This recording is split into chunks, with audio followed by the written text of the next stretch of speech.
Hey YouTube, it's April 3rd, 2012, and you're watching the GameStartup channel. Today we're taking a look at what it takes to come up with game ideas. This is a huge thing that comes up when people start on gaming, or start game developing, and it's, I want to build a game, where do I come up with ideas?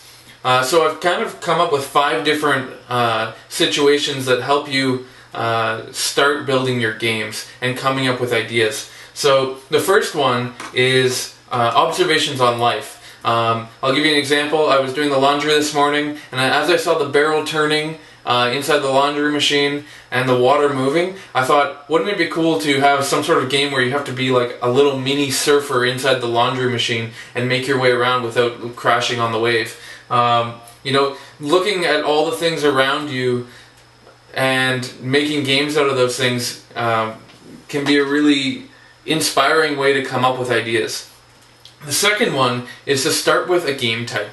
This would be an example of like real-time strategy, or in my case for Dream Build Play, a racing game.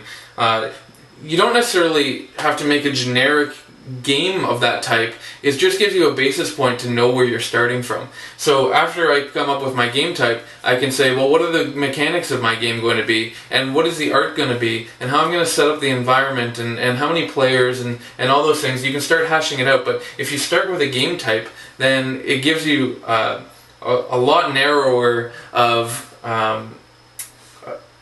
type of game that you have to go after. You're essentially eliminating the millions and millions and millions of types of games you can make and really focusing on one particular area to do your research on. The next one you could take a look at, number 3, is starting with a niche or a genre. This would be like looking at fantasy or science fiction games.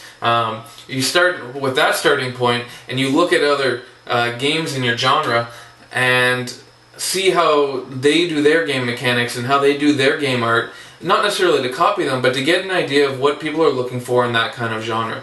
Say I want to build a fantasy game, I'm going to go look at a bunch of other fantasy games to see what people like playing, and then essentially eliminate all the things that you don't like about those games and really focus on increasing the benefits of the things you really do like about those games.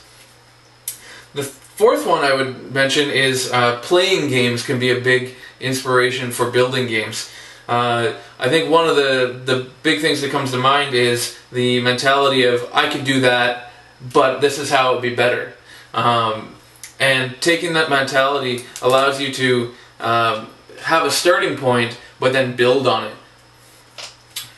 The fifth one, I would say, is more of a, if you're working on games with other people, not necessarily, but it's usually more of that mentality, is groupthink discussions. You mention, I want to build this kind of game, or I want to build a game, and then a couple other people around you get into a discussion about what that game will involve, and you can grow your game idea with the help of other people and explore opportunities that you might not have thought of on your own.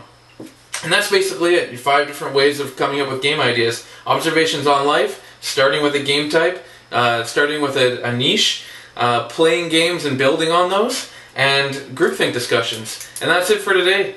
Thanks for watching, YouTube. Remember to subscribe, comment below, check out the Facebook page, and that's it. Hope to see you tomorrow. Bye, guys.